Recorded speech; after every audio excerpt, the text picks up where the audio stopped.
So, let's read this question.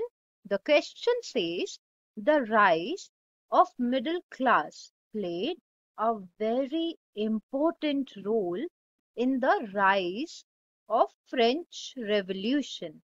Analyze the statement.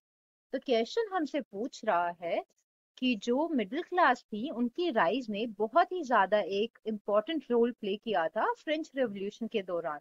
इस statement को आप एनालाइज करो।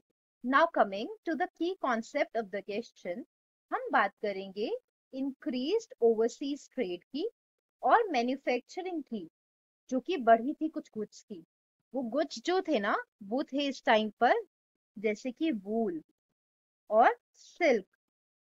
इन दोनों इंस्टेंसेस का बहुत ही इंपॉर्टेंट कनेक्शन है मिडिल क्लासेस से, बिकॉज मिडिल क्लासेस जो थी उनका राइज इनकी वजह से ही हुआ। जैसे जैसे ट्रेड बढ़ी और इन सारे गुड्स की मैन्युफैक्चरिंग बढ़ी, तो एक और क्लास निकल के आई और ये क्लास थी मिडिल क्लास।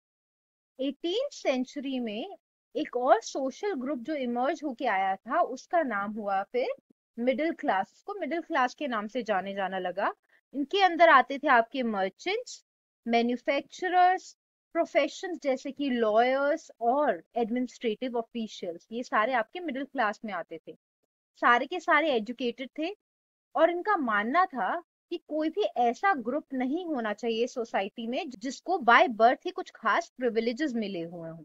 इन लोगों का मानना था कि जो भी एक इंसान है ना, उसकी सोशल पोजीशन उसके खुद के मेरिट के बेसिस पे डिसाइड होनी चाहिए, ना कि उसके बर्थ के बेसिस पे कि वो किस क्लास पे पैदा हुआ है उस बेसिस पे। तो वो एक ऐसी सोसाइटी बनाना चाहते थे जो कि फ्रीडम और इक्वल लॉस के प्रिंसिपल्स पे चलती हो। अब इन्होंने जनरल असेंबली में भी ये सेम डिमांड रखी रिगार्डिंग वोटिंग, कि इसी प्रिंसिपल पे वोटिंग होनी चाहिए। For every person there should be one vote. ये जो प्रपोजल था हाउएवर वो रिजेक्ट कर दिया था किंग ने, एंड इन लोगों ने after rejection they decided to form the national assembly. The third estate or the common people, they then decided to form the National Assembly once the proposal was rejected.